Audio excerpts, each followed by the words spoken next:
It's Thursday. It's our last day together before tomorrow, which is a teacher work day, which means it is a asynchronous day. So it's like Wednesday. You guys don't have the day off. Hey, Larry. If you look, you have a workbook for tomorrow. 5.10, Operation Desert Storm. I'm going to record a class session later today. I'll record this session going over this, and I'll post that for you. Don't forget to do yesterday's activity, workbook 5.8, Reagan's Foreign Intervention. Let's get rolling, guys. There's your Pear Deck link.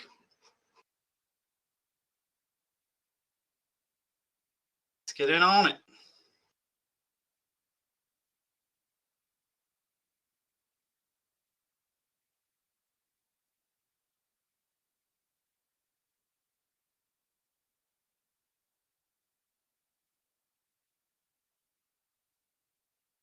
Where you at?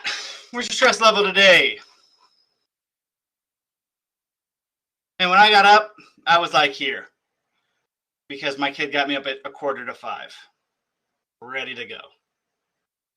And then I got him back to sleep about 6. So then when I got up, I was still here. You know, when my alarm went off at 6:30. But I guess that just gave me more time to get stuff ready. And now I'm done here. I got all my morning stuff done. I got a workout in. Feeling good. Ben, never, man. When you have kids, when you're older, you'll learn. People always said, like, oh, say goodbye to your sleep. And I was like, oh, man, I'll sleep. Nope. Ben, I only have one kid. And that kid's trying to kill me.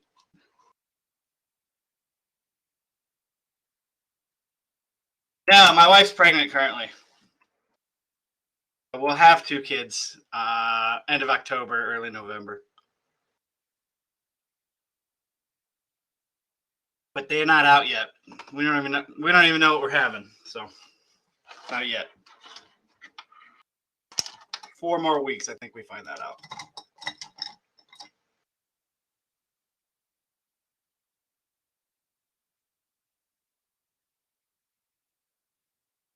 Where are we at, guys? Well, again, I only have 12 of you logged in out of 35. Here's that Pear Deck link. Let's go, let's go, let's go. It seems, though, most of us are... Good morning. Morning. How are you, Molly? Good. Good, good. Most of us are, 6 and below, which is, this part of the year, that's good. If you're here, if you're this person here, let me know how I can help you to bring that down. What can I do to help? Don't forget, guys, I forgot to post the slides, but I'll post them on Canvas. I'll put an announcement out today with them in there. If you haven't already re-enrolled, you're right at, re-enrollment time's coming up. If you're not planning on re-enrolling, please let Odella know so we can have an idea for numbers for next year. That affects how many teachers we get to have. So, okay. Also, guys, if you need an assignment list, please let me know. Okay. All right. Today we're gonna analyze how the Iran-Contra affair was controversial by examining its different parts. Okay. Yesterday's workbook started the preface on what this was. We're going to go a little bit deeper into it. But the Iran-Contra affair marred Ronald Reagan's presidency with a complex scandal that intertwined illicit activities. Illicit means illegal. Illicit activities taken into 2 turbulent parts of the world, Central America and the Middle East. The affair rose from a confluence of Reagan's strong anti-communist convictions and attempts by the United States to improve relations with the Arab nations. Containment at any cost, right? To combat the spread of communism, Reagan followed a strategy, the Reagan Doctrine, which focused on military militarily supporting anti-communist forces around the world. Among the rebel forces, U.S. aid were those opposing the Marxist Sandinista government in Nicaragua. Since the early 80s, the Reagan administration had been secretly sending funds to, and the CIA to support the group opposing the Sandinistas, known as the Contras. Reagan believed that backing the Contras was vital to upholding democracy, mainly because they were opposing the communists. Some in Congress, however, were opposed to this aid. They were unsure of the Contras' ultimate motives and feared that the U.S. might get directly involved. It also came out that the Contras were doing a bit of muscle for hire work for Central American drug lords, and were basically guarding shipments of cocaine as they crossed borders. And they were also committing some human rights abuses as well. And this got out, and Congress found out, and in 1984, they passed a bill prohibiting the use of any U.S. funds to support the Contras. Shortly thereafter, Marine Lieutenant Colonel Oliver North, working with the National Security Council, began managing an effort to fund the Contras through private channels. So they wanted to keep helping these guys out. We couldn't use public funds. The government couldn't give them money. But, hey, private citizens could. It's their money. Improving relations with the Arab nations and thus U.S. political clout in the Middle East was a goal of Reagan's presidency while this Contra thing is going on. So the thing in Nicaragua was happening, and at the same time, Reagan's still trying to improve relations with the Middle East. Iran and Iraq had been at war over territorial and political differences since 1980, and the U.S. had supported Iran prior to their 1979 hostage crisis, but the United States was officially neutral during the Iran-Iraq conflict, since it had agreed not to interfere politically or militarily in Iran as part of the deal that ended the hostage crisis. So Iraq and Iran are going to go to war, and we're going to stay out of it. So where are we at? Does that make sense to you?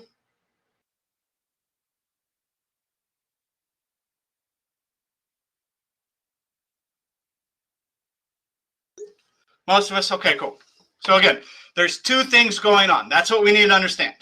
One, the Marxist, the communist Sandinistas in Nicaragua are trying to take over, and they are being opposed by the anti-communist Contras, who the United States are supporting. Two, Iran and Iraq are fighting a war, and the United States is staying out of it as one of the terms in the Iran hostage situation that we talked about with Jimmy Carter. One of the terms or one of the agreements that were made between Iran and the United States to release the hostages, where we're going to stay out of their business. If we stay out of any of their international business, they'll release the hostages. So we're staying out of it. However, terrorist acts on Americans complicated that position. In Beirut, which is in Lebanon, the CIA Beirut station chief, William Buckley, was kidnapped by pro-Iran terrorists in March of 1984. And Iranian terrorists in Lebanon held other American hostages as well. As a matter of principle, the United States did not negotiate with terrorists, and the Reagan administration had a hard time getting the hostages released. In 1985, 5 years into the Iran-Iraq war, Israel facilitated a secret deal for the United States to sell arms, sell weapons, through Israel to Iran. Despite there being an embargo, meaning a ban on selling arms to Iran, Reagan's national security advisor, Robert McFarlane, promoted the idea to Reagan, believing that this arms deal would lead to enhanced relations in the Middle East, particularly with Lebanon, and possibly to counter Soviet influences there. Israel's secret proposal included the release of 7 Iranian-held American hostages in return for the arms sale. This gave Reagan another compelling reason to complete the deal with Iran. So not only could we get a foothold in relations with, basically we can get in on that inner circle in the Middle East, but we can also get these hostages released. CIA Director William Casey approved the idea, while Defense Secretary Caspar Weinberger and Secretary of State George Shultz disagreed. The plan moved forward, though, and over 1,500 missiles are sold to Iran beginning in August 1985. Over the next few months, the Iranian terrorists released 3 of the hostages, but they took 3 more. Arms sales to Iran continued until late 1986, when 2 Lebanese newspapers published details of the deal. In response, Reagan denied that he had negotiated with terrorists, claiming the arms deal was separate. Oliver North also handled logistics for delivering the arms to Iran, and he came up with a scheme for using part of the profits from the Iranian arms sales to fund the Contras activities. Okay, so we're going to sell weapons and guns and things like that to Iran, and then we're going to take that money from that secret deal that's off the books, and we're going to give that money to the Contras to help them fight against the Marxist Sandinistas in Central America, even though Congress passed a bill saying we couldn't do it. Okay? Does that make sense? His plan is found out when Attorney General Edwin Meese investigated and found that Iran had paid $30 million for weapons, but only $12 million was accounted for. Oliver North admitted to redirecting the funds, and he argued that he had clearance from National Security Advisor Admiral John Poindexter and presumed Ronald Reagan would approve of the idea. It's a lot of money, Larry. A lot of money to go missing. So do you feel comfortable, anybody feel comfortable sharing their thoughts about this? Anybody? Let me put out a quick poll.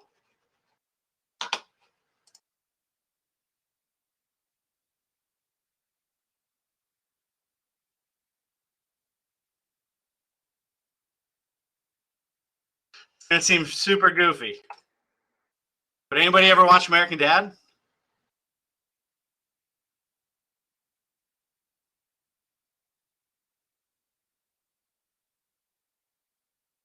So there's an episode in American Dad where Stan, the main character, the dad, is looking for Oliver North's gold because he said like they bought their house, and the kids are like, who's Oliver North? And he's like, you don't know who Oliver North is? And he goes into this huge song and dance number in like Schoolhouse Rock style that details the Iran-Contra scandal. You watch that episode? Or you just watch the show, Taylor? I think the episode's called Ollie North's Gold. Yeah. So and that's what we're talking about in class today. That happened.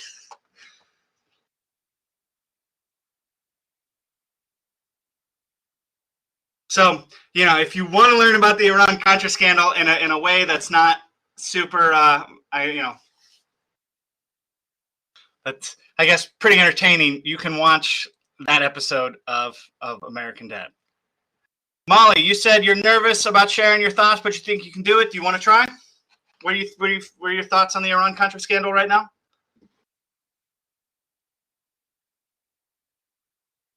If you don't feel comfortable, don't worry about it. All right, go for it, Molly. What do you got? Tell us your thoughts.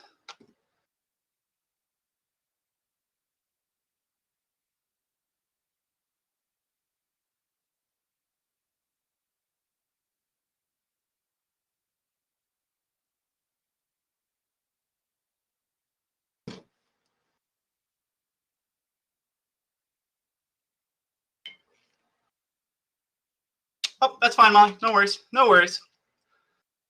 All right. So there's going to be a huge investigation of this affair. All right. The administration is caught defying 2 mandates, not just 1, 2. We're selling weapons to Iran, even though there is it is U.S. policy. It's basically law that says we cannot sell weapons to Iran. And we're giving U.S. dollars, U.S. money to the Contras, even though we said we're not allowed to do it. Okay? This is a big, big scandal. This is basically like the president circumventing the law. A joint congressional investigation in 1987 reviewed hundreds of thousands of pages of evidence and heard hours of testimony from North and many others. The committee found that the affair was characterized by pervasive dishonesty and inordinate secrecy and disdain for the law. So the committee that did the investigation found that these guys were just straight up lying to everybody. They did everything they could to hide it and to cover it up, and they did so knowing they were breaking the law. Okay. Its report recommended new ways of controlling such covert actions in the future. The committee and other investigators did not, however, find conclusive evidence that the president knew of the diversion of funds to the Contras. So the guys that committed this whole scheme did just enough secrecy and dishonesty to pad and insulate the president from being indicted, which is kind of, think of this as like, this is about as big as Watergate was, right? Remember we talked about Watergate with Nixon and how Nixon was like all involved in the breaking in and stealing of documents from the Democratic National Convention. This is along those lines. But the difference was they were able to insulate Reagan from this, where he wasn't going to get indicted on it. Reagan does, however, come out and takes responsibility for approval of the arms deal, saying this happened on my watch, and added what began as a strategic opening to Iran to deteriorated in its implementation into trading arms for hostages. So he kind of owns up to it and says like, hey, I'm the president. I'm the one in charge. This ultimately falls on my desk. And, you know, we were just trying to open up relations with Iran and get these hostages back. And this is what it was going to take. Who actually should take the blame was not entirely clear, since Casey, a key player, died before the investigation began, and North and other staffers had shredded crucial documents. An independent counsel charged many of those involved in the affair with conspiracy, perjury, and withholding evidence, among other crimes. Guilty verdicts were handed down to 14 people working in the National Security Council and the Department of State and the Department of Defense and the CIA. North is found guilty of obstruction during congressional inquiries and destroying National Security Council documents. And his conviction later gets overturned on a technicality. The convictions of several figures were vacated on appeal, in many cases because of grants of immunity and other issues arising from their testimony before the Congressional Committee. Reagan's successor, President George H.W. Bush, pardoned many of the people involved. The Tower Commission that Reagan appointed to investigate found that Reagan at the least showed a disturbing disengagement in his approach to such major policy moves, opening the door for others to break the law. And this flouting of the law through secret deals left a lasting blemish on Reagan's presidency. And that is where we're going to leave and end with the Reagan era. Okay, Reagan's going to serve from 1980 to 1988. And then his vice president, George H.W. Bush, will run for president in 1988 and win the presidency and be president from 1988 to 1992. Okay. And we'll talk about the Bush years, the early 90s, late 80s, early 90s, not a lot. We're going to talk about probably the most significant event in his presidency tomorrow, which is going to be Desert Storm. Okay, but just let me know, how well did you like this lesson?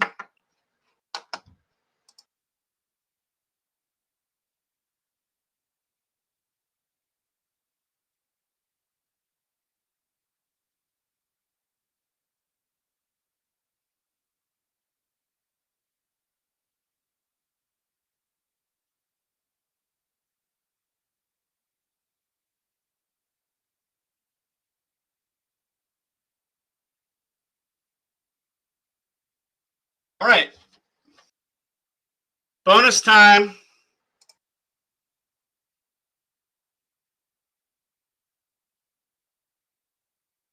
Sure. Sure, Spencer.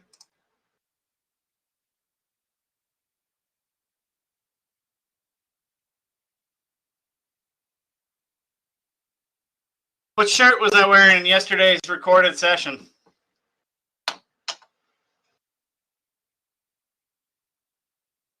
Remember last time I asked you what the secret word was? Today I'm asking you, what shirt was I wearing?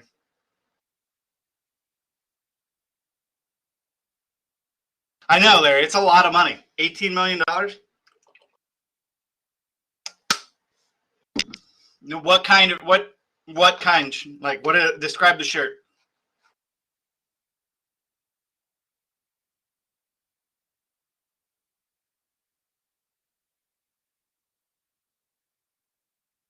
Man, nobody watched it. Kind of hurts my feelings, guys. Again. You guys are killing me. Me too, Larry. Although I'd like to think that if I had that kind of money, I'd still be teaching. Oh, yes, it was, Marianne. It's in the modules.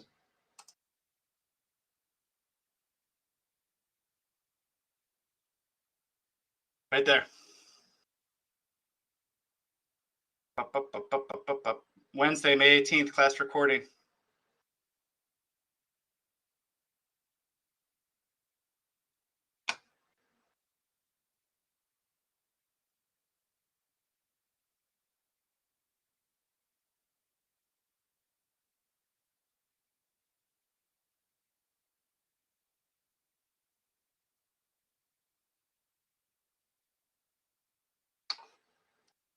Yes, Ben, it was.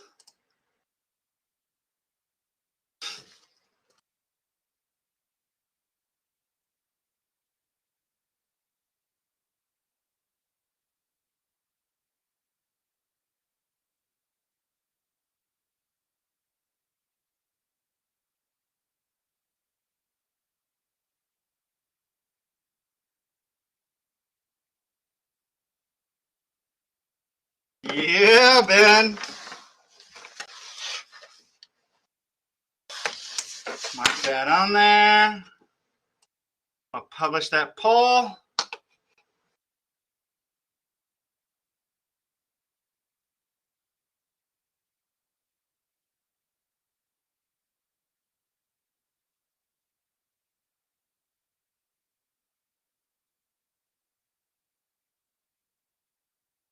All right. We did, Carissa. We did. We talked about it. We talked about Hawaii. Assignment for today is workbook 5.9, Iran Contra scandal, Iran Contra affair. I am posting a recording for tomorrow, but make sure you get workbook 5.10 done, Operation Desert Storm. Okay. And then that's going to lead us into our last week of learning new material. Okay, so we'll talk about the Los Angeles riots, banning the internet, the election of 2000, September 11th attacks, and Obamacare. Jordan, 12:30 and 2:30. Are you going to come to one? Are you looking to come to one? All right, you guys have a great rest of your day. Bye now.